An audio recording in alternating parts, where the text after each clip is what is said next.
Podcasting, the final frontier.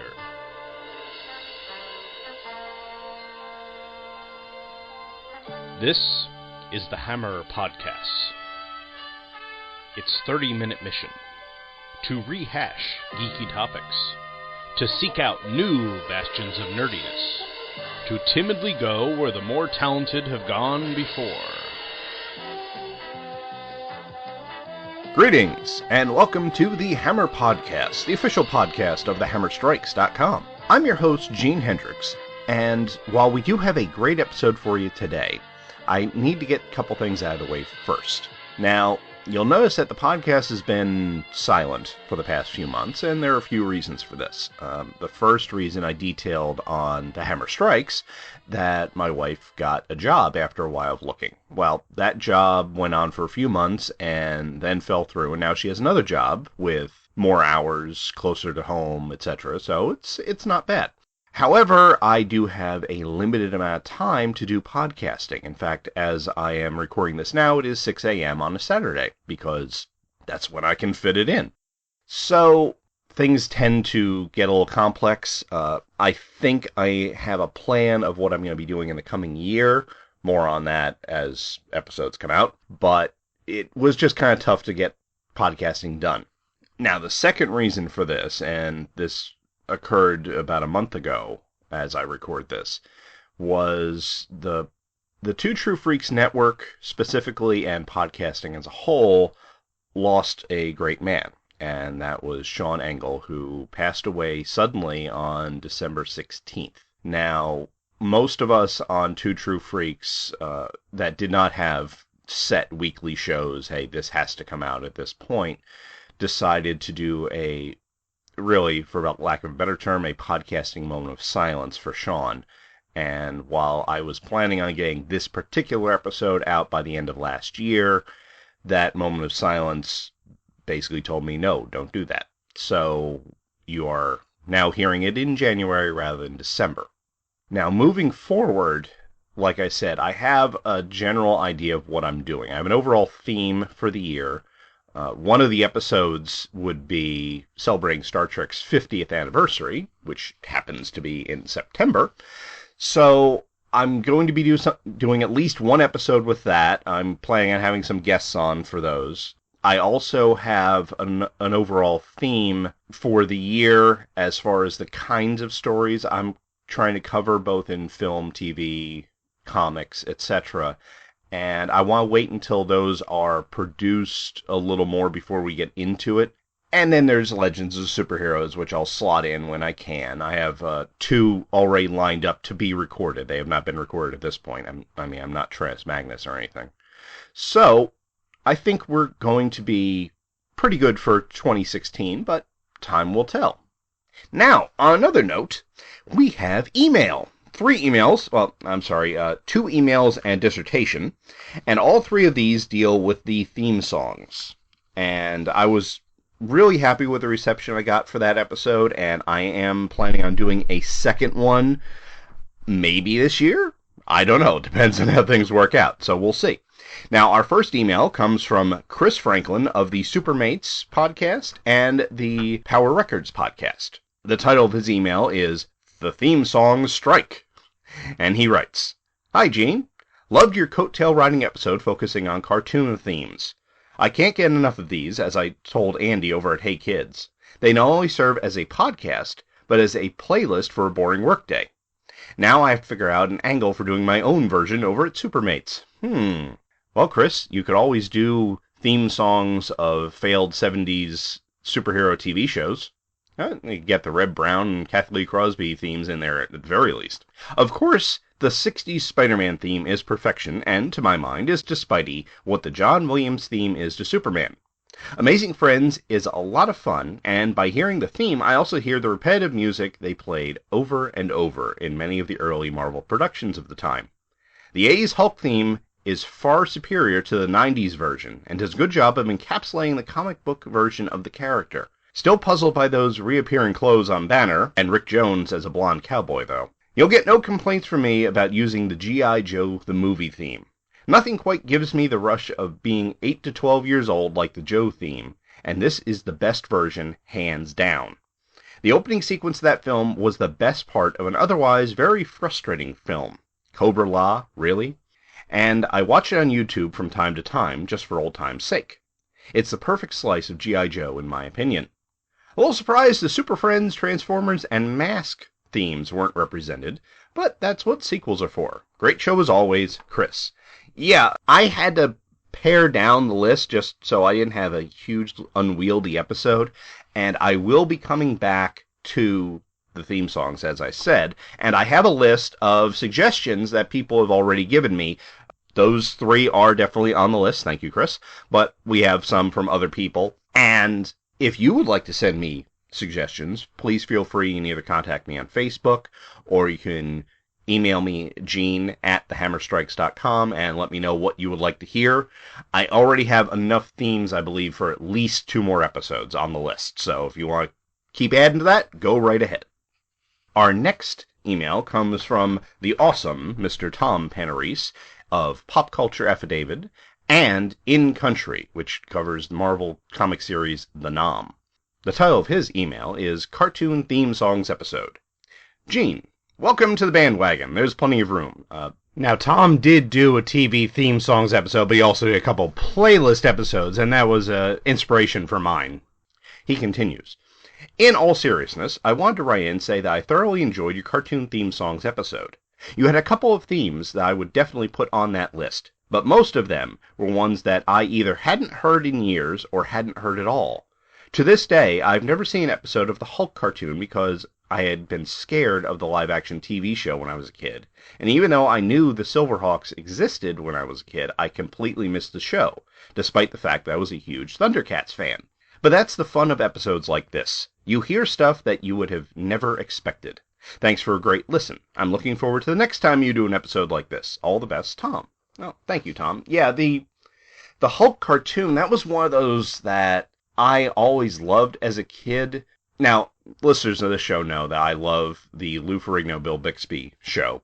That's one of the things that I grew up with. And that also led to my first comic book, which was The Incredible Hulk. And from that comic book is where I got into the cartoon, where you had Bruce Banner working as a scientist on Gamma Base, dating Betty, having Rick Jones be the cause for becoming the Hulk.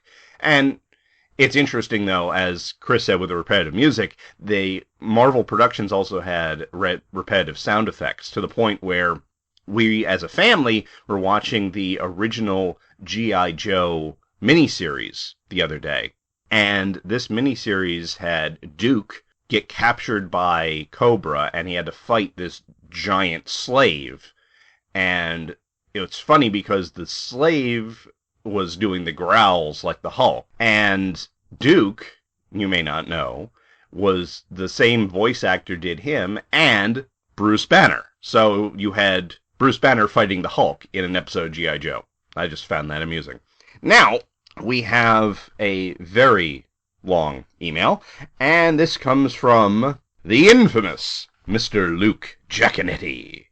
He of Earth Destruction Directive, and I'm not going to even go into the number of different things he's guest starred on, etc. The subject of his email is Cartoon Themes. Somebody get me my breakfast cereal. And he writes, Gene the Podcasting Machine. Hey dude, welcome to the TV Theme Song Podcasting Club. Woo woo woo, you know it. And he actually has a paragraph on every single theme I did. Okay, I'm going to briefly go through this, but we'll touch on each one. First up, Spider-Man, a classic. So corny and earnest. It's a wonderful bit of nostalgia with a couple of lyrics which are very insightful. Welcome fame, he's ignored. Action is his reward. Has been one that has stuck with me quite a bit over the years. Oh, yeah, I can see that. Yeah, as Chris said, it is to Spider-Man what the John Williams theme is to Superman. Once you hear it, really no other Spider-Man theme is going to measure up. To the point where they actually had it in the Sam Raimi Spider-Man movies. At least the first movie. I don't know if they had it beyond that. I haven't seen them in so long, I don't remember. Next up, the new Scooby-Doo movies. As big a Hanna-Barbera fan as I am, I will always applaud the inclusion of Scooby-Doo. This version of the opening and song, or a close approximation of it, is the one I remember most from my childhood, as I think it was used in syndicated reruns of all versions of Scooby-Doo in my neck of the woods. It is certainly much better than the later ones, including Hang Around with Scooby-Doo. I don't remember Hang Around with Scooby-Doo, or I am purposely blocking it out mentally. Whatever. Next we go to Spider-Man and His Amazing Friends. And he says, a mainstay of my childhood, being born in 1980. Yeah, I know you're younger than me. You can stop rubbing it in now. This was my Spider-Man theme for many years, though I have to admit that the 90s theme has replaced it because I was actually reading Spider-Man during that period. Okay, I don't mind the 90s theme, but as Chris said with the Hulk theme, that was kind of, it was a step down, in my opinion, because when you hear the Amazing Friends theme and you hear the Hulk theme, you have this great musical thing that it gives you the flavor of what that show is. In the 90s, Spider-Man and the Hulk had theme songs that repeated the title. So it was, electronic voice saying Spider-Man over and over, or somebody gutturally saying Hulk, Hulk. So it was kind of strange, more than anything else. So I don't mind them because the visuals are good, but the reason I didn't include them is because on their own, they don't make for compelling music. And that's kind of what I was going for with that episode. Speaking of the Hulk, Luke moves on to the Incredible Hulk. He says, yes, like you, this is my Hulk theme and always will be. I just used this in an episode of Earth Destruction Directive for Hostess Ad. I don't know what else to say except that for this theme, everything comes together perfectly. Obviously, I agree, otherwise I wouldn't have included it. And on to Thundercats, he says, so very 80s, a wonderful theme all around. One of those so intrinsically matched with the visuals that you can't help but picture them, especially the villainous portions of it. Yeah, well, it also helps that I was using the theme that I got off of YouTube, which was from the video, so you had Mum-Ra doing his scream and etc. So, yeah, that's kind of cheating on my part, but I don't have these on CD, so what are you going to do? Next up is Silverhawks.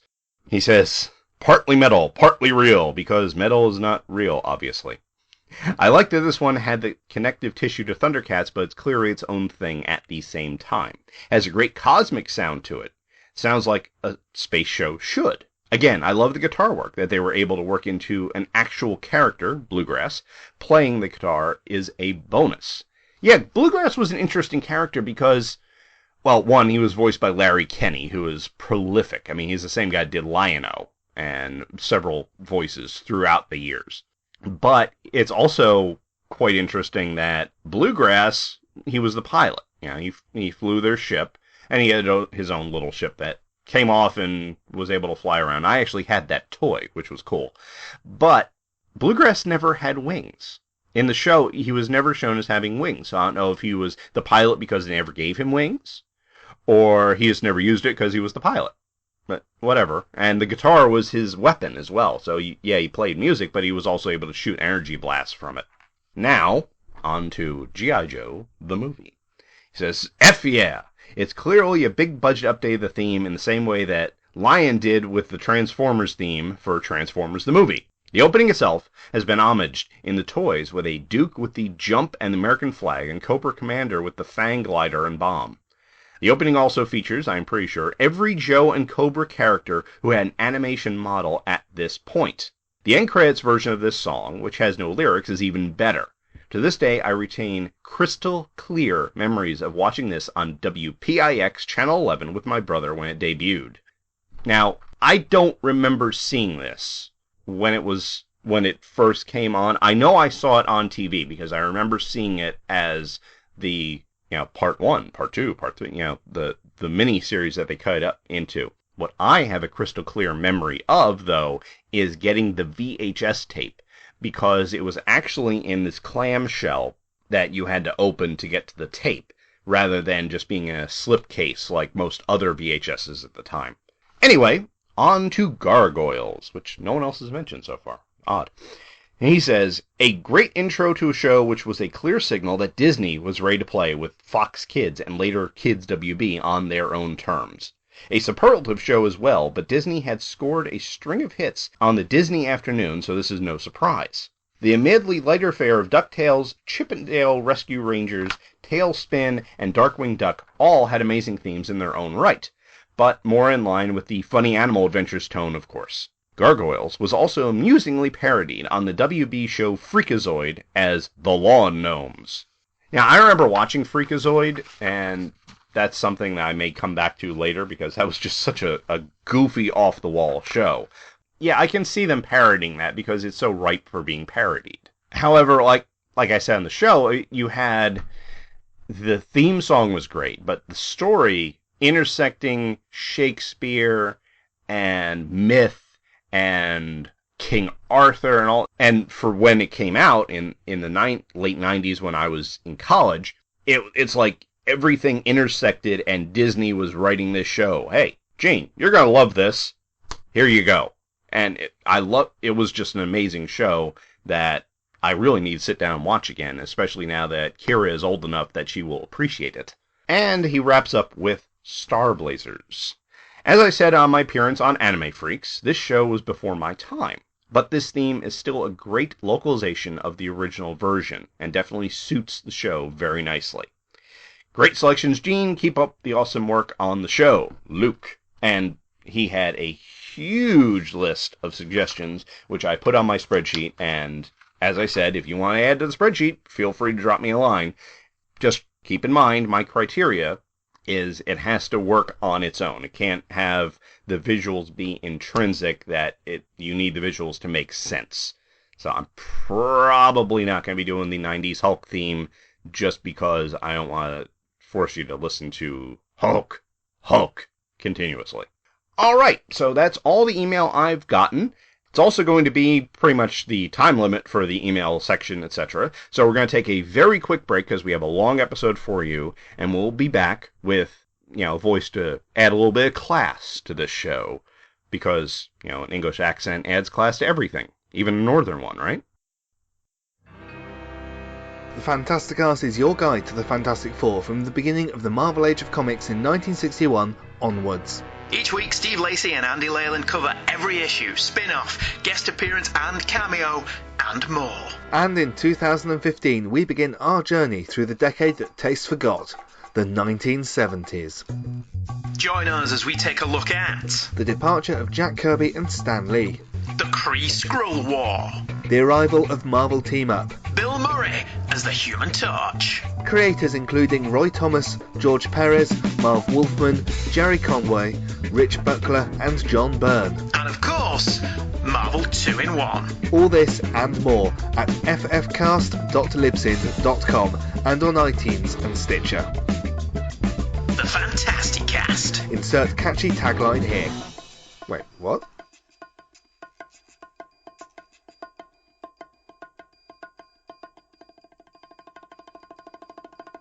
Welcome back.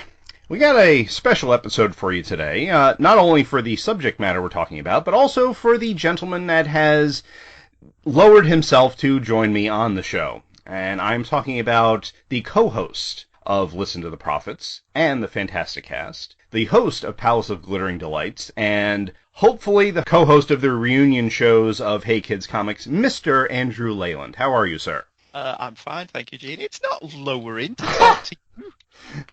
You have listened to my shows, right? Oh, I have listened to your shows. It's a pleasure to finally be on one. Well, I'm glad that we could actually make the time sync up, because it's only took us 6 months. Yeah, I had the idea at the beginning of the year. It's in the end of the year that we're actually doing it, so... I've had longer distances between idea phase and actual being done, but, what are you going to do? I got shows out in the meantime, doesn't matter. Yeah, we do have to fit this in around life. Yes. When you have a family, that tends to take precedence. Yes, unfortunately. So, what we are talking about is a Lee Majors show, and not that one. No, we are not talking about the $6 Million Man. In fact, when I think of Lee Majors, I don't think $6 Million Man. I don't even think Mr. Farrah Fawcett. I think of The Fall Guy. Now, I know, Andy, you came to Majors during the $6 Million Man, correct? Yes, Okay. yes, I was a big fan of the $6 Million Man, which used to air on Thursday evenings at 7:30 on the ITV network, which meant that it clashed with the venerable Top of the Pops on BBC One. So I would always have to argue with my aunt, who's kind of like my sister, I used to live with, who got to watch what, and we used to take it in turns. But obviously, Top of the Pops is only half an hour, so I at least got to see half of 6 Mil every week. But more often than not, she would give in to me, Oh, that's nice. and I would get to watch 6 Mil. My argument being Top of the Pops got re-aired kind of on Sunday afternoons on the radio, whereas back then you couldn't tape the $6 Million Man. Right? Yeah. That's something I still have to try and get to my daughter. The concept of, no, you can't just watch whatever you want whenever you want. It used to be you watched it when it was on, and that was it. You didn't have a choice. You didn't pause or fast forward the commercials. You actually had to sit and watch the show. Yeah, you had to, during the commercial break, I used to imagine that they stopped doing what they were doing and just had a minute, and then came back on after the commercial break. Well, it actually used to be like that. Yeah. Live TV and everything. Now, what we are talking about is The Fall Guy, which premiered in November of 1981, just about a month before my 6th birthday. And it lasts until May of 1986, so it was a decent run, 5 seasons. And the basic concept is that Lee Majors plays stuntman Colt Seavers, and he has his own stunt company, the Fall Guy Stunts, and he's helped in this by his cousin, Howie Munson, who is played by Douglas Barr. And Howie is one of those guys that never figured out what he wanted to do. He would do a month of courses in pre-med, and then he would switch over and do English Lit, and every episode was, oh yeah, I spent a week doing this, and so he has some idea of what's going on. And also Jody Banks, who was played by Heather Thomas, and whereas Howie was a stuntman in training, Jody knew what was going on. Now, something I just accepted back then, but don't quite get now, is apparently, even though Colt Seavers is one of the premier stuntmen in Hollywood, he can't make enough money just doing that and has to be a bounty hunter part-time. But it's a Glenn A. Larson show, so you just go with it. And it ended up with a very interesting episodic television premise, because you would always have Colt doing a stunt in the beginning of the show, then they would call him with, oh, we need you to go hunt this person down, or, go pick this person up, and then they would go through, there would be a complication, Colt have to do some kind of stunt during the bounty chase, and it ends in he gets paid and everyone's happy. Now, when I was a kid, I loved watching this show, and I have no idea how I found it. It was just one of those things that was on. I don't know if my dad wanted to watch it or what, but it was one of those shows that if Fall Guy was on, I was in front of the television. Now, how'd you find it, Andy? Did it just show up in rotation one time and, oh, I want to try this? Or did you know about it ahead of time? I knew about it ahead of time, because it got Lee Majors was spectacularly popular over here. I mean, like he was in the States. His marriage to Farrah Fawcett was very much the Posh and Becks of the day, wasn't it? They were the first tabloid couple in many ways. And so a new show by Lee Majors were aired again on ITV. This one was on 7:30 on Friday evenings, which was quite a prime slot for American imports at the time. And it was trailered quite heavily. TV Times had an article on it. The TV Times was the ITV version of the BBC's Radio Times, essentially TV Guide. Back in the day, we used to have to buy 2 TV guides. We had to buy one for BBC and one for ITV. And then in the early 90s, I think they regulated it so both magazines could cover all the channels, so you only had to buy one. Oh. And they promoted it quite a lot. But there was also a kids version of TV Times called Lookin' that was also published by the same people who did the TV Times. And they would promote ITV shows, but for kids. So The Fall Guy was featured quite heavily in that before it started airing. So they would have articles on Lee Majors and posters and pictures and interviews and all that stuff before the pilot episode aired. So it was trailered quite heavily. And because it was obviously Steve Austin in a new show, it was like, all right, I'll watch this. I'll give this a go. And I promptly ended up watching it most every week with my nan for probably the first 3 or 4 years. By the 5th season, ITV were just burning it off. as scheduled filler, like they did with a lot of US imports. I do remember a couple of the 5th season episodes airing on a Saturday morning. That's interesting. I mean, it's go on. I was just going to say, it's not like it would be inappropriate for Saturday morning. It's not. No. I mean, by the stats, see, this is the thing that's always been interesting about our TV versus your TV back in the day, not so much anymore. Shows that I was quite surprised to find aired on US television in 8, 9 o'clock time slots over here were considered family viewing. So like Airwolf, Knight Rider, A-Team, The Fall Guy, all aired 7 o'clock in the evening or 6 o'clock on Saturday in the family time slot. Okay. Yeah, well, there's only the Equalizer, I think, that maintained an after 9 o'clock time slot, and that's quite understandable if you've watched the Equalizer. True. Yeah, but if you look at those shows like The Fall Guy, the A-Team, any of those, even Airwolf, you don't see anyone getting shot. You don't see a dead body. You just, Airwolf, that blew up. You can infer that the people in it blew up. Fine. But it's not like you would have squibs going off everywhere when someone got shot. It was still bloodless death, wasn't it? Right. So I can see where it would be I watched these shows as a kid. This was some of the stuff that young kid, I would be watching it. My sister, who is 3 years younger than me, would be sitting right next to me watching this stuff. Well, that was it. There was nothing in any of these that kids couldn't be sat at the side of watching with their parents. I mean, there are certainly something like Airwolf was skewed slightly older, but if the plot's got a bit too adult and boring for you, you knew Stringfellow Hawk was going to blow something up at the end of the episode, so that was worth staying in charge of.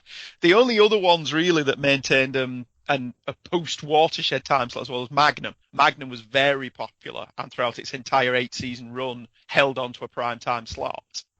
And that's another show I dearly love. It's Magnum, but I didn't find that until later. Because the USA Network would pick up blocks of shows in syndication and just run them. Magnum was one, MacGyver was another one. I found them on USA in reruns, and the shows were long over by the time I had found them, but I still love them. Yeah, I say I was watching them all in first run, because I'm older than you. Not by much. No, not really. Now, another thing about The Fall Guy that is actually quite famous is the opening theme. Yay!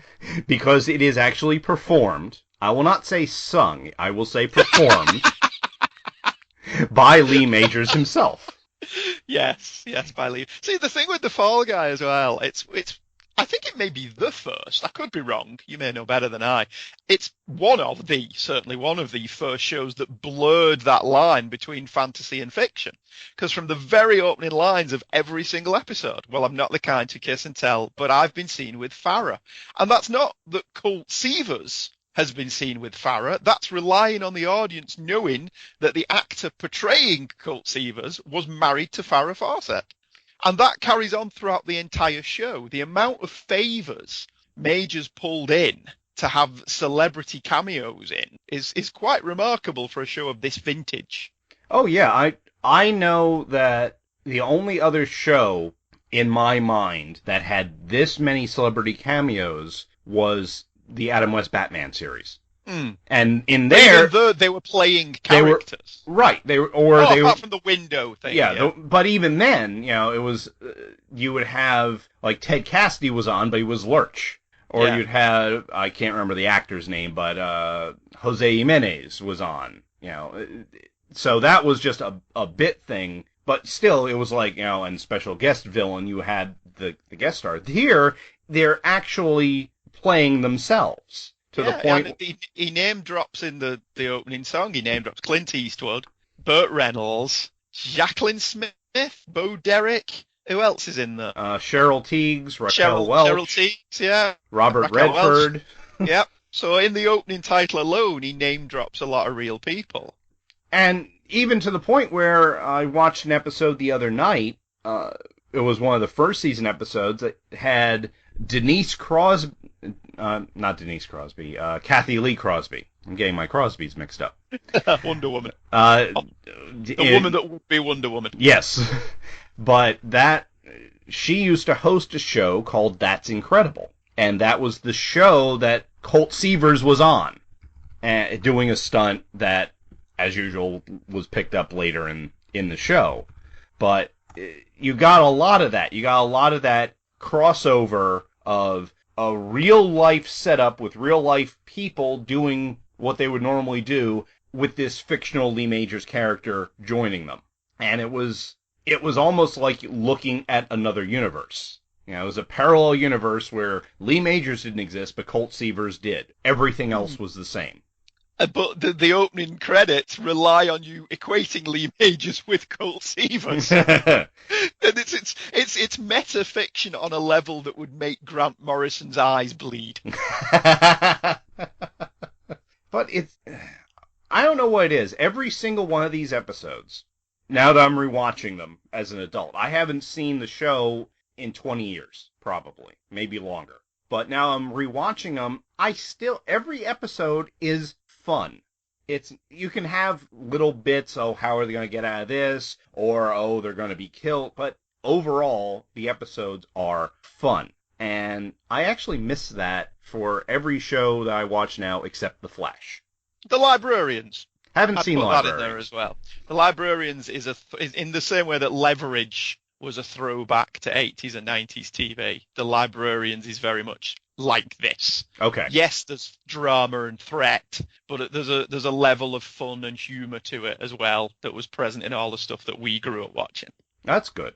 And when I say it's an episodic television show, there is no character development in here at all. No, you can pretty much watch an episode from the first season and an episode from the fifth season, and other than the fact that the person who gives him his gigs is different, it's exactly the same show 5 years later. Apart from Lee Majors is starting to look a little bit long in the tooth by the time we get to the end of it. Well, even in the beginning, in the first season, they actually play up the fact that he's not a young man. Yeah, he's thickened a lot since $6 Million Man. I mean, he's not fat by any stretch of the imagination, but he's not the sleek, can run across a field dodging explosions guy that he was when he was doing 6 Mil. He's thickened a bit. He's put on a bit of years, and it actually suits the show because the whole point of the show is he's getting on a bit to be doing what he's doing. Yeah, like he'll do a stunt and hurt himself, and and it's a shame they didn't follow through that over the 5 years, because other than the first season where you kind of make a big deal of it, by the time he gets to the fifth season, he's still doing all these ridiculous things. Yeah, but TV shows didn't do that back then. No, they didn't. You didn't have a season or series-long story arc. That would be much, much later. But even so, it was nice to see them acknowledge, no, he's not the $6 Million Man. No, he is not the young cowboy from the Big Valley. He is in middle age. He's acting like he's in middle age, to the point where he tries to avoid fights. Yes. That was always the funny bit, that he would be like, no, let's talk this out of it. That was one of the things I like about Lee Majors. And I think that's why he's had such career longevity, is that he's not tried to pretend he's still 25 when he's doing this show. He's acknowledged as his career's gone on that he's getting older. And I think another reason for his longevity is he's just thrown himself into TV show after TV show. So he's not really let himself hang around long enough to get typecast, even though now he is primarily remembered for the $6 Million Man. Back then, it was, right, well, okay, he's the fall guy now. And for a generation like you, he's the fall guy, not $6 Million Man. And then after this, he did, that Vietnam thing. I can't remember what it was called. Oh. He did a Vietnam series after The Fall Guy, and then after The Fall, he did another one. And before 6 Mil, he did Big Valley. So he's just gone from series to series to series, and that's kept him in the public eye for the most part. He was just in Dallas. Yeah, and he's done cameo roles in a bunch of stuff too. I mean, he was in most famously in Scrooged. Yes, he was brilliant in Scrooge. Yeah, it was hilarious seeing him show up at the North Pole and give Santa a machine gun. Absolutely brilliant. That was great stuff. But yeah, so the opening titles set up the show. Can you imagine nowadays having a show that has a 3-minute opening credit sequence? No, not at all. Not in the slightest. But every week you've got Lee Majors crooning about being the unknown stuntman. So it's one of those things that we've discussed before when we've done TV show theme show episodes. This was a remarkable medium to get your song onto. It was in people's houses every single week. Yeah, and what's nice is when you had a theme like this, being an episodic show, not everyone watched every episode. So if you had someone come in for episode 10 of the 3rd season, never seen the show before, they listen to the theme song and say, oh, okay, I get it. He's a stuntman. There you go. Yeah, he's a stuntman, and then they work in the bounty hunter thing, and you're fine. Now, one thing I had mentioned to you when we first decided to do about this is when I was rewatching these, I got the impression, and tell me if you think I'm completely off base here, but Colt Seavers is the Peter Parker of bounty hunters. Yeah, nothing ever seems to go right for him. Right. Or, like, in the one episode I watched, he got through everything, had all these troubles getting the people back in jail and all this, and it turns out that, this one loves that one, and so he takes his bounty and pays for them to get married. So he just went through all that to get this money as, fine, here. Yeah, he was always far too generous with his money. Yeah, which is why he needed to do bounty hunting on the side. Which is why he needed to do bounty hunting. Yeah, he was far too nice. Because one would imagine being the organizer of your own stunt team doesn't pay badly. Yeah, you would think. And every celebrity that would come on and say, oh, Colt, I remember when we worked on this movie. Well, if he's had this whole track record, how is he ever out of work? Well, he's not, though, is he? That's the point. Every episode opens with him doing a stunt on a picture somewhere. So he's never unemployed. He's always doing something. I always got the feeling he was just an action junkie. Probably, yeah. If he wasn't doing anything, he was bored. Which is kind of like Lee Majors himself, really, if you look at it. Essentially. If he's not acting, he's bored. Yeah, if he's not doing something, he's a little bit bored. So that's how it. But it is. There was an element of characterization to it that wasn't present in $6 Million Man, which is one of those things when you're watching him back now that $6 Million Man can frequently be a little bit po-faced and very, very serious. And there's very little humor in $6 Million Man until the Bionic Woman shows up, and she's the one who starts using her thumbnail to open up cans of tuna and stuff. So she's the one who starts to bring humor into it. I mean, Steve did stuff like that, but there was never that element of humor to it that the Bionic Woman brought into it. Whereas in Colt Seavers, there was a lot. It was tongue-in-cheek an awful lot of the time. This is one of the things that I think they probably could reboot today as a comedy, and it would work because the original show wasn't taking itself too seriously. Yeah, this would be one I would not mind, as opposed to every other adaptation of a show that I liked as a kid that becomes a big screen comedy that I can't stand. Yeah, like Starsky and Hutch, which was an abomination. And Land of the Lost. And 21 Jump Street.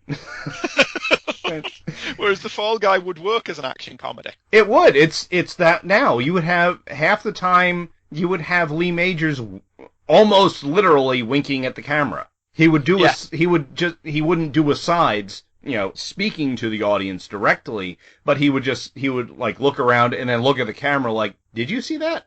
Yeah, he would do Tom Selleck break the fourth wall things, wouldn't he? Every now and again. To acknowledge that, this is a little bit odd.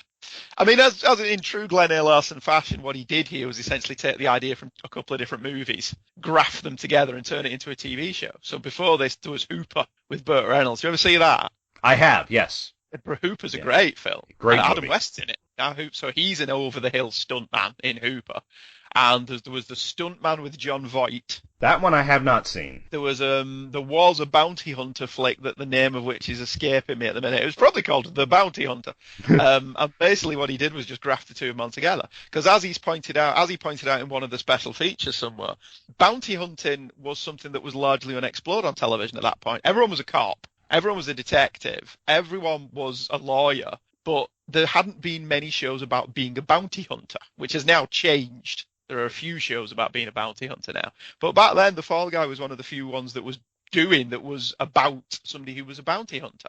He wasn't really a cop. he was basically just tasked with bringing this guy in. And it always seemed to me, as somebody who wasn't American, that he had a great deal of leeway to do his job. It didn't seem like he operated on any kind of jurisdictional boundaries.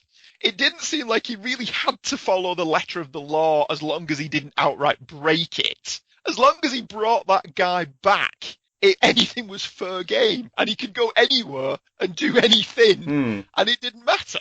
Well, that's actually not that far off. Oh, right, okay. Because bounty hunters are, the whole point of them is the cops are busy, the cops are limited by jurisdiction, you're not. Go get him. So you can have an actual real-life bounty hunter go from one end of the country to the other one to get somebody and bring them back. And that's why they're paid so well, because they have all these expenses and everything to get the person. Now, they can't go quite so far as to bend the law to almost the breaking point, because the local cops don't like that. No, he frequently did run afoul of the local sheriffs. Right. But that was another American TV trope of the time. Local sheriffs were always corrupt. Every single one of them. Or actually, in the one I just watched the other day, it was the local sheriff was actually willing to help him. He was willing to get Colt and the fugitive back from, they were in Las Vegas, back to Los Angeles. But the fugitive was, the whole character was, this guy is so abrasive that everyone wants to punch him in the face, even Mother Teresa. So he's Charles Grodin from Midnight Run. Yeah. So, like, as soon as Colt gets this deal with the sheriff's like, yeah, okay, we'll escort you back to the county line, etc., because this mobster's trying to kill the guy. Then this guy turns around, no, you can't do that, all cops are corrupt. Screw you. Get out of here. So, even if he had the help of a sheriff at some point, they kind of switched it around on him later on. Yeah, it always did seem to me like the law in America was not to be trusted. And all of that span out of these kinds of shows. Michael Knight was forever being hounded by local sheriffs. The A-Team never met a sheriff that wasn't corrupt. And the Dukes of Hazzard were constantly dealing with Boss Hogg. Yeah, well, that's actually a very good segue, because as the Dukes of Hazzard always, when I was a kid, always wanted I wanted to get a CB radio, which my dad didn't like, because my dad he drove 18-wheelers, and he hated the CB radio. This show made me want to get a GMC pickup truck with a hidden compartment. Mm-hmm. Because I love the truck. This is one of those iconic vehicles, like KITT, like Airwolf, like Street Hawk, like this Starsky and Hutch car, that you just look at and it's like, Fall Guy, gotcha.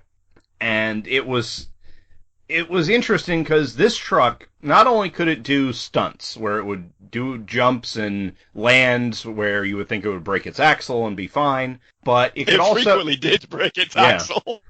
But it could also outrun sports cars. Yeah. But it was a cool-looking truck. If anyone that's listening to this, take a minute, Google Fall Guy pickup truck, and take a look what I'm talking about. But it is a raised-up pickup that...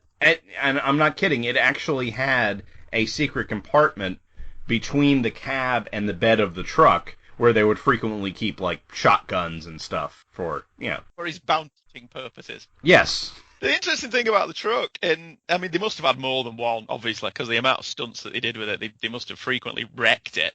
Oh, yeah. But the pilot episode, it doesn't have the stuntman logo on the bonnet.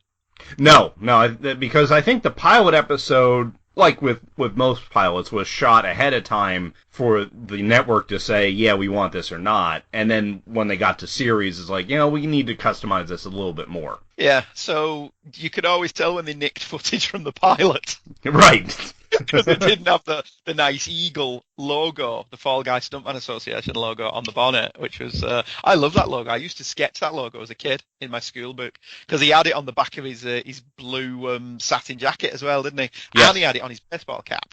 Yeah, and they would, even any of the equipment that they would use, they would have the logo somewhere like Jodie would have it, she would have a jacket or something that had on it. And I don't think it was across the whole back. I think she had like a patch on the chest or something. Yeah, she had a little patch on the lapel kind of thing. Yeah, she had a different kind of jacket. But let's be honest, Heather Thomas was only there for eye candy. In the pilot episode, she actually has quite a substantial role, and she's obviously Colt's protege. The relationship between the two of them was never clearly defined. And there was always that, so are they a couple or aren't they a couple? As it went on, they were clearly just friends. And it's a shame, really, because in the pilot, she's really good. She's very definitely learning the ropes. She's very definitely Colt the next generation. And then later on, she just shunted to the side to become the eye candy, which is a shame. Yeah, it is a shame because she did have a decent personality. The character she was snarky. And they needed that on the show because Colt was too easygoing, Howie was too eager. So you needed somebody there to say, this is ridiculous. You shouldn't be doing that. Yeah, they needed somebody to point out that what they were doing was patently ridiculous. Yeah, Howie, like you say, was just naive. And a lot of the humour with him derived from the fact that he thought he was much better at everything than he actually was. And Colt was forever bailing him out of trouble. And that was something that was interesting because obviously, like I said in the intro, they're cousins. But there gets a point where even my cousins, you keep doing this kind of stuff, I'm not gonna be helping you anymore. Well, isn't it implied in the pilot as well that Colt's been paying for his education, which may explain where some of his money's been going? Yeah, and that's because Howie keeps jumping around. Not only did he change majors, he changed schools frequently. So that means you would have to start all over, and if you go from pre-med to poetry from one school to another, none of those credits are carrying over. Yeah, so there was always that like Dukes of Hazzard thing as well. Why is Colt paying for his cousin's education? Yeah, I guess it was just we can't have them be brothers for whatever reason. Yeah, I don't understand that. It would make more sense if Howie was his younger brother. That would explain everything. A different marriage or whatever. Yeah. And that would explain why he puts up with him as much as he did. Because it was the same with the Dukes. Why couldn't Bo and Luke have been brothers? Why were they all cousins? Because if they're all cousins, then it's in the South, and therefore they have the possibility of going out with Daisy. Yeah, but they never did. No. So Howie being his younger brother would have made much more sense. But yeah, the truck's great. The truck doesn't get recognised as much as like Kit or the Batmobile or anything like that, does it? Which is a shame. This show does have one of my all-time favourite car stunts. It really does. It's in the opening credits, so you can see it I think it's in the opening credits from season 2 anyway, because I think it was a first season episode. They're on a bend, and a Porsche is coming around the bend, and the truck is coming from behind off-road, off a dirt track, and the truck jumps over the Porsche as it turns the bend and lands in front of the Porsche. I mean, it busts the truck up fine, but the amount of effort and planning that must have gone into that one stunt is phenomenal, because you've got to have the Porsche coming around the corner at exactly the same time, at exactly the same speed, for the truck to be coming in a different direction to jump over the Porsche and clear it. And that's an absolutely fantastic stunt in that it looks brilliant. But when you think about the amount of planning that took for a weekly TV show, that's a great stunt. I love that one. That's one of my favourite car stunts on a television show. But The Fall Guy was full of great stunts like that with the truck. Oh, yeah. And it was just such a nice set piece to have, is that truck, because you could have a stunt driver doing it, and it's not like if he changed cars every time, it would be like, okay, well, who's driving? No, this is his truck. It's either him or Howie doing it, usually. But you always know Michael Knight is driving Kit. You always know Colt Seavers is driving this truck. And the truck got beat to hell. No doubt about it. Yeah. So I mean, there's any number of clips that you can use. That stunt I've just been talking about, if you Google that on YouTube, it quite clearly snaps the front axle in half when it lands. But then you've got the brilliant comedy cut that you always got in Dukes of Hazzard, where we cut to an external shot and everything's fine again. Right. Well, no one was paying that close attention. No, it wasn't designed to be rewound in HD and all that stuff, was it? No. But there's tons of great truck stunts in the car. There's a brilliant one in Vegas, I think, at night, where what's different about it is the truck leaps, and instead of landing on its front wheels, it goes back heavy, which I don't understand how that happened, because the weight of the engine is what normally brings the car down, which is why Kit and the General Lee would always like plummet nose first. But in this one, the truck lands on its back wheels, and it completely destroys the back of the truck to the point where the flap at the back that they would open and shut to put stuff in flies off into the night. That's a great one as well. The only thing I can think of for that to happen is they must have weighted down the back of the truck, and they weighted it down too much. Yeah, when my dad had pickup trucks when we were growing up, most of the time in the winter, he would put cinder blocks in the back, because that way, if the roads were slick, he would get traction from the back wheels. Right. So all I can think of is they did something like that. They put a weight in the back so that they wanted it to land rear wheels first for whatever reason. Maybe it's safer for the driver. I would assume it would be safer for the driver, because you don't get that huge jolt that you would normally get. I've watched a lot of the behind the scenes because the stunt work in Dukes is probably some of the best on television. And they've basically said that the problem with the jump in a Charger was the weight of the engine. So you had to weight out the back so there was even distribution. But he said what happens is, even with the weight distribution, if you're landing nose first on that front axle, or if you're lucky the front wheels, your body's still being screwed like when you grab hold of a Coke can and twist it. Mm-hmm. So you've really got to have a back support. You've really got to make sure that the roll cage that they put to support the roof is proper. Otherwise, you're getting out of that car with permanent spine damage. Right. So presumably, if you're landing it on the back, that's at least doing you more of a favour. Although I would imagine the whiplash effect is probably still quite bad. Yeah. But the thing with this as well, though, one of the things that these shows that we grew up with, the stunts are all practical. Other than Knight Rider and Dukes and this on occasion turn into models, which always pissed me off because you could always tell when they moved to models. The majority of the stunt work is all practical effects. Yeah, and that's something that I love. I love the fact that, I understand the Dukes jumping over a lake, that they built two ramps, one on either side, so that the car can actually do it, but the car actually did it. Yeah. You can look at it and say that is real. That is a real person doing it in a real vehicle, and it's just amazing. Even with the advances in CG and model making and everything, nothing can replace a car being jumped in reality. Or even just a regular car chase. Nothing can actually replace it being a proper car chase. Right. I mean, just look at Smokey and the Bandit. Yeah, there's nothing more convincing than it actually being real people doing the stunt work. And even though you can look at it and go, they just trashed that car. Every time they jumped the General Lee, they wrote off another 1969 Dodge Charger. But it was a real man doing a real stunt in a real situation, and that's why it still holds up properly. And certainly, at least with the Charger and with the truck, they look sturdy enough that they could at least take this level of abuse. Kit never did. No. That Pontiac Trans Am disintegrated whenever it landed. Whereas, the truck and the Charger looked like they could take some level of abuse. And speaking, another brilliant segue, as far as real people doing real stunts, that's another thing I loved about this show, because to me, I'm a behind-the-scenes junkie. I love watching all the extra stuff on DVDs, much to my wife's chagrin. And this show, I think, had a lot to do with it, because I got to see what I thought was a behind-the-scenes look. Because every time you would have a real stunt being performed by real stuntmen, and for no other reason than, here's a stunt. It wasn't part of the plot or anything like that. It was Colt Sievers or Jody jumping off of a 10-story building into an airbag.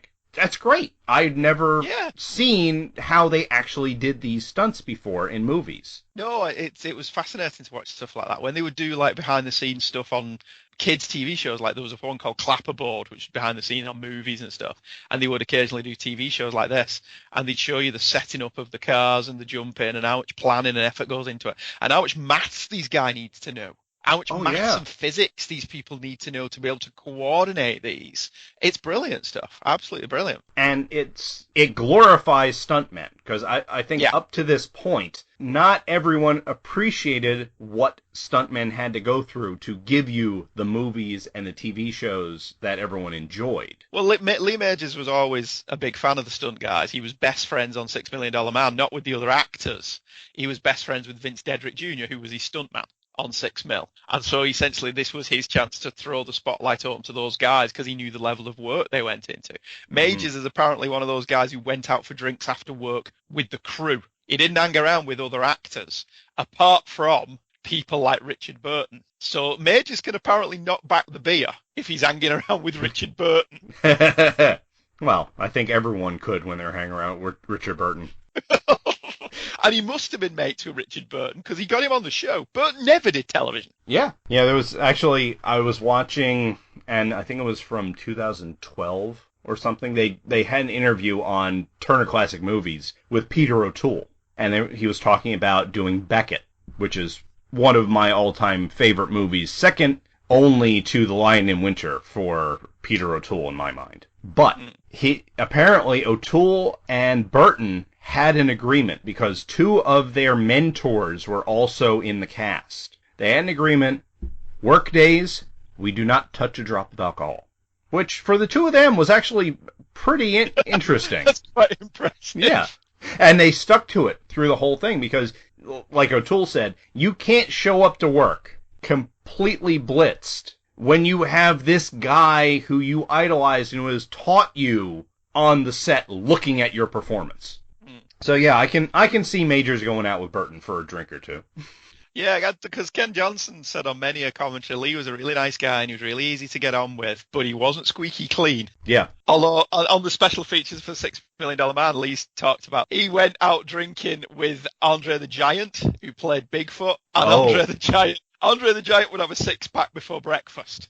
And Major said what he would do is he would snap one off, pop the ring pull, knock it back. Next one, pop the ring pull, knock it back. And he did that with 6 of them before breakfast. Well, he was Andre the Giant was a famous drinker. Just see any of the stories Carrie always tells about filming The Princess Bride. So, it was probably a good set to be on. I would think so. I mean, anyone that is a star, and at this point, Lee Majors was a certified star, that decides, I want to hang around with the people that actually put the show together. I mean, that just raises him, in my opinion. Yeah. Because he knew where he came from. He knew, yes, he's standing in front of the camera, he's giving the lines, but these are the people that are responsible to make it happen. And he appreciates that, and that's terrific. Yeah, he seems like quite a decent guy in terms of the credit that he gives to other people. Yeah, I'd like to try and meet him at some point, but I don't think he does any appearances, does he? Oh, he's just started doing lots of convention appearances, and my understanding is he's going to be at a Birmingham Comic Con, which isn't that far away from me, and I'm very tempted to go and meet him. I mean, if he was in this area, because I don't know what it is. I think that I get nervous when I go up to talk to people, especially celebrities. So I tend to make excuses for myself. Nah, I don't want to go do this. I do make exceptions for like William Shatner, who I met both him and Nimoy, and Gil Gerard and Aaron Gray. I met both of them. Gil Gerard is a very nice guy. All right. In fact, I have an autographed copy of the Buck Rogers pilot directly from Gil Gerard. This is before they had come out on DVD. He was selling the pilots that he had burned himself. Is he allowed to do that? I didn't care at the time. And as long as he had the money, he probably didn't either. Yeah, really. So, but Lee Majors, he seems, excuse me, he seems like one of those guys that if I had the opportunity, I would not make excuses. I'd go up, because between the $6 Million Man and the Fall Guy, he is one of the elite of TV. And you say Lee Majors, people know exactly who you're talking about. Not if you go to Wikipedia, because there's apparently a Lee Major that they say not to be confused with. Not to be confused with the actor. Yeah. Whatever. So, well, I'm going to look. I don't even know if this is this out on DVD set, like for all the... No, the first 2 seasons have been released. They've not released it as like a big old box set like they have with $6 Million Man. So the whole thing isn't out. But I think it's probably worthy of a big old box set. It doesn't seem to be. And Majors thinks this is his favourite role. He thinks that Colt Seavers, he preferred doing the Fall Guy to $6 Million Man. Oh, I can see that. Colt Seavers was closer to him, and there was more humour in it. And he seemed like he seems like one of those guys who's genuinely friendly with everyone he's worked with. You go a long way to find people who've got a bad word to say about him. Even Ryan O'Neal. And Ryan O'Neal stole Farrah from him. And even Ryan O'Neal doesn't say bad things about Lee Majors. But it's interesting with the Fall Guy that it doesn't seem to have entered into the public consciousness the same way the $6 Million Man has. People remember it, but they don't remember it in that same way. It doesn't get repeated as much. No, I don't remember seeing it on TV for a good long time. I mean, $6 Million Man will show up every now and again, but I don't, except for, like, way back, like I said, with USA and TBS and anyone that was picking up all these old shows to recirculate, I don't remember seeing it. I mean, I came across it on Hulu. They have the first season on Hulu, and that's what got me to thinking, oh, I want to do a show on this, because I remember that. It was great, and when I think Lee Majors, I obviously go right to you. Of course. Not John S. Drew. Well, that would be interesting, but I've actually spoken to you. Yeah, okay. Well, he does a Cyborg to Bionic podcast, so you think you would go to that guy. Yeah. But okay, I can live with that. Yeah, I don't mind being a big fan. I don't mind. Lee Majors seems like a fun guy. Yeah, he does. And that's part of, I think, why he likes this, because he looked like he was having a ball when he was making this show. But he says he still is the one who ended it. He said after the 5th season, they wanted a 6th season. But his contract was up and he just had enough at that point. He just wanted to have some time off. Because if you think about it, he did however many years he did a Big Valley. He then went straight into 5 years of the $6 Million Man. This wasn't that long after 6 Mil. 6 Mil finished in 79. This started in 81, did you say? Yes. So that's only 2 years. And so then he did 5 years of this. So he's done pretty much, 15 years there of solid TV work. Yeah. And he just wanted a break. And if you look at the 6 Mil reunion movies, which were back end of the 80s and into the early 90s, he has kind of let himself go a bit. He's lost weight since then. He actually looks better now than he did in a couple of those 6 Mil reunion movies. But he obviously decided after 15 years of TV working, he wanted a break, and he just let himself go and didn't do any exercise. Can't blame him. Which is fair enough. No, I don't blame him at all. 15 years of solid doing stuff like this. And if you actually look at 6 Mil, he does an awful lot of that running himself. Well, he had to. Yeah, there are times you can spot it's Vince Dedrick, but there's an awful lot of it that's him full on in the shot. And he talks in the special features about him. One of them, he's running across a minefield. So he's avoiding the explosions, and they did it 3 times. And the director said, "Can we do it again?" And Lee just looked at him and said, "No." You're not the one who's running across that field avoiding explosions. Have you got what you need? Well, yeah, but we're not doing it again. Tell you what, you run across there with the explosions, show me exactly what you want, then I'll do it again. Yeah. And then I'll do it exactly as you want me to do it. That would work perfectly, I think. Yeah, and like we said earlier, there's a lot of guest stars in this. Pulls in a lot of... The pilot alone has James Coburn and Farrah Fawcett in it. Right. Which goes to what we were saying earlier on. The conversation at the end with Lee and Farrah, is that between Lee and Farrah, or is that between Colt and Farrah? Blurring the lines. Yeah, there's so much of that goes on in this.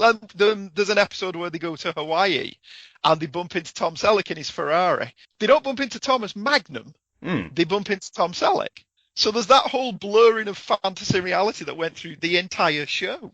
So in Fall Guy universe, who starred in the $6 Million Man? That's a good question. Okay, you fan fiction writers, get on that. Yeah, in the Fall Guy, who starred in 6 Mil? Because presumably Colt Seavers will have been Steve Austin's body double. Well, it's like, have you ever seen The Last Action Hero? I have seen The Last Action Hero. Where they're going through the video store in the movie universe, and they go past the Terminator starring Sylvester Stallone. So the $6 Million Man starred David Hasselhoff then. That would be an interesting mashup to see how that would actually work.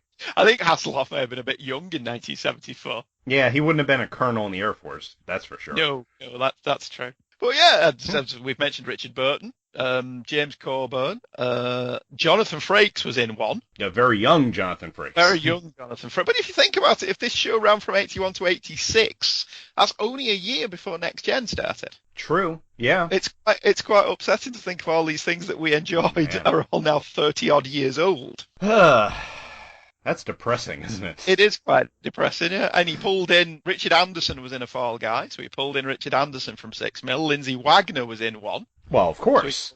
So he pulled her in from 6 Mil. I'm pretty sure Barbara Stanwyck from Big Valley, I'm sure he pulled her in for one. She had to be in there, yeah. So I'm assuming she was in a Fall Guy at some point. But there was an awful lot of big movie stars in it that you wouldn't normally see on television. And that's something that back then it was kind of not, it was frowned upon, I should say. It was frowned upon for, once you got into movies, you did not go back to TV. It was same with directors. If you had a TV director that went to movies, they were kind of shunned if they had to go back to TV to make money. Yeah, it was one of those, there was TV actors and there was film actors. The only guy who really straddled the two successfully was James Garner. Yeah. But James Garner could do basically anything. Yeah, well, James Garner was James Garner, and James Garner was eminently watchable in anything he did. The other famous guest star, Cassandra Peterson, did a couple of Elvira. Oh, of course. In the 70s and 80s, she cameoed in, I think, everything. And she just recently had a birthday. She is actually 1 year younger than my father. Wow. And holy crap, does she look good. Even out of the makeup, she looks good. So it was quite impressive. I think she did 2 Fall Guys. I'm sure she did 2 episodes of The Fall Guy because she had such a good time doing it. Apparently Roy Rogers was on a Fall Guy too. Oh, they did an episode. Yeah. I'm pretty sure it was called My Heroes Have Always Been Cowboys. Mm-hmm. But I could be wrong. Where they did a Back to the Future. They rolled in everyone who'd ever been a cowboy guy on one of those Western TV shows. Oh, wait. I remember that. Yes. Yeah. He did one where they roped in all of those guys and did a cowboy episode. Wow. But again, The Fall Guy was a cowboy show anyway. Oh, it was. For the most part. I mean, you replace the truck with a horse, and it's exactly a cowboy episode. Especially, even down to the bounty hunter bit. Yeah. You could picture, like, Colt Seavers. You don't get much more of a cowboy name than that. No, that's a cowboy now. And the people who would send him on his bounties, the first season was Joanne Flug. Right. But then, of course, there's the one that everyone remembers, which was Marky Post. Yeah, first time I ever remember seeing Marky Post. And Heather Thomas, from, like, season 2 on, you would see her in a bikini in every opening credit shot. But there was one episode where Marky Post actually got in a bikini. Because it was the 80s! Well, because it was the 80s, and it was friggin' Marky Post. Oh, yeah. Marky Post did a couple of episodes of Fall Guy, of A-Team as well, and in one of them they had to play a nun. And you're like, what are you doing? But in the other one, they made up for it. Okay. It's always interesting going back and seeing people you know from something else before, like Jonathan Frakes, before you knew him as Commander Riker.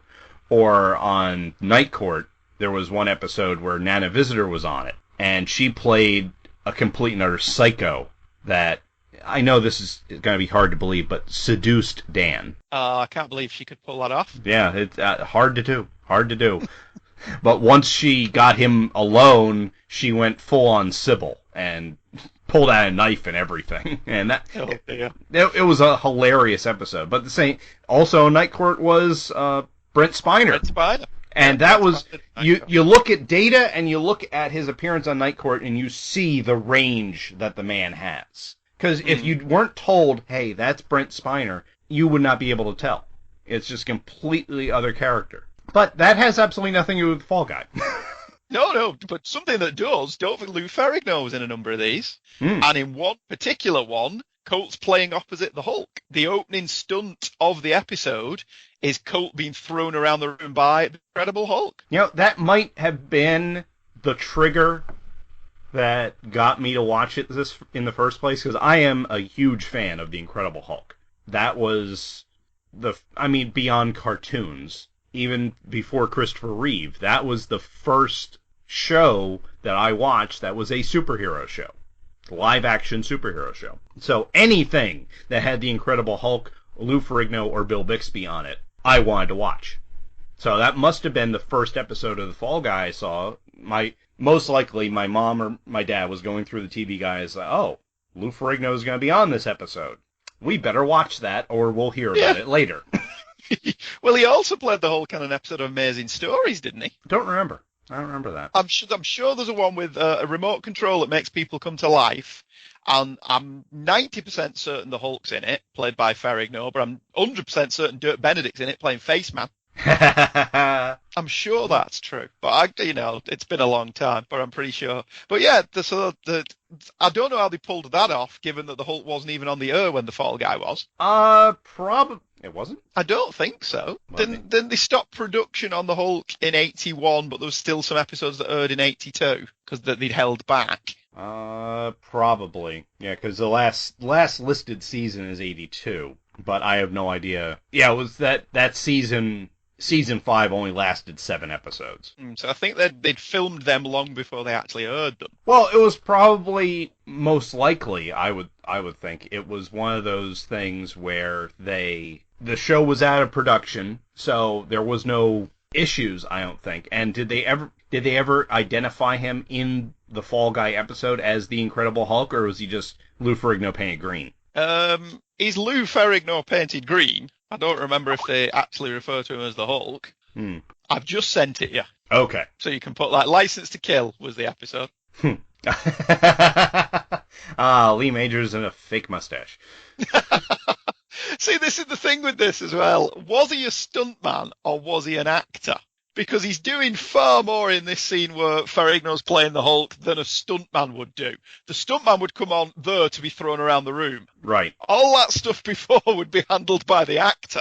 Unless you had... That was basically the only part. Because sometimes you will have stuntmen doing lines if the only reason to have him there is to get thrown around. And there's no... he's the tough and that's it. See, the only problem with this scene is in the TV show, the Hulk never hit anybody. And in that, he clearly just took a swing at Colt Seavers. Right. I do love that the Hulk knocks him out. And Ferrigno just walks away. It's like, oh, yeah, okay. Ferrigno's like, well, that's the stuntman's job, isn't it? Yeah, but even in this, it's not only is it Colt, it's Jodie. Yeah, Jodie's the girl that he was going to beat around, which then they just leave the poor guy there. Yeah.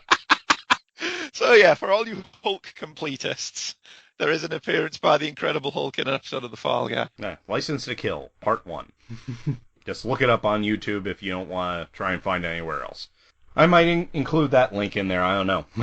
There's a lot of links I may be included in the show notes for this one. We'll have to see, but I'm most likely I may include this one, because it's a rare instance of, before King of Queens, the rare instance of Ferrigno actually speaking on camera. Well, he's in another episode, but it's a crossover with another show that Ferrigno was on at the time called Trauma.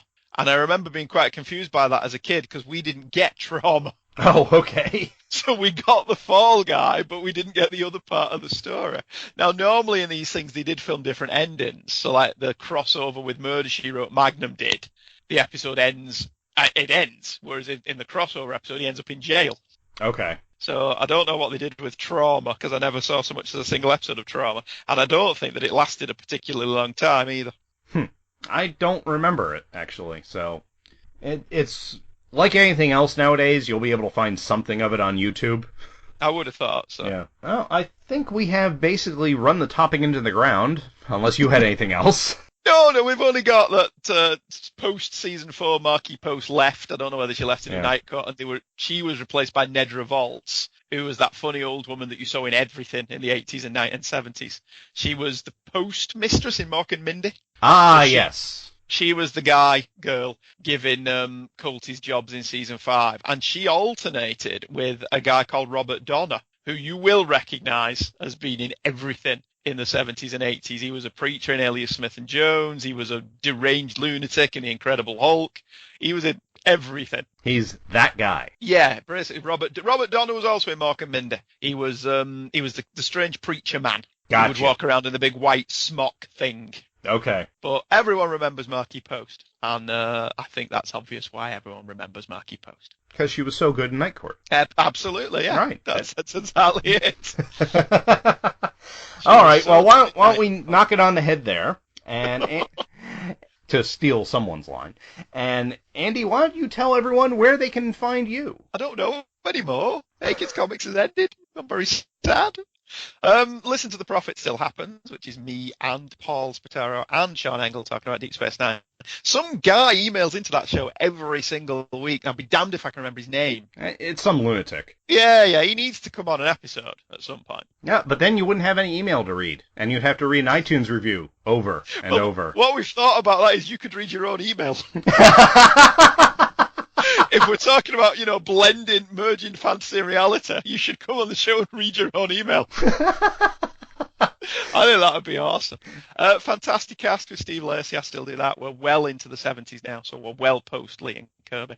And on my Billy Todd, my vanity project, The Palace of Glittering Delights, happens whenever I can be bothered on twotruefreaks.com. And Hey Kids Comics happens every now and again now. Not a regular thing anymore. Yeah, it's whenever you can drag Michael away from university. Yeah, whenever I get him away from university for 10 minutes. Here's a comic, read it. We're recording 10 minutes. He could just wander around university with an MP3 recorder, just randomly recording stuff that you just shuttle in. It'll be the like they have the Dr. Bill LMD on Back to the Bins. He could be the Michael LMD. You have a Michael LMD. Yeah. Well, thank you very much for coming on. I had a great time. I hope you did. No, it was good. I haven't thought about the Fall Guy in years. It's amazing how much of it comes back to you, though, isn't it? Yeah, it's once you get into it and you start seeing clips and everything, it just floods on back. I mean, I even remember, before watching it, as soon as I heard the music, I remembered the theme lyrics. Well, I'm not to kiss and tell, but I've been seen with Farrah. That one. Yes, that one. And thank you for singing it, because I wasn't going to. Oh, any excuse. All right, everyone. We'll see you next time. Bye. Thank you for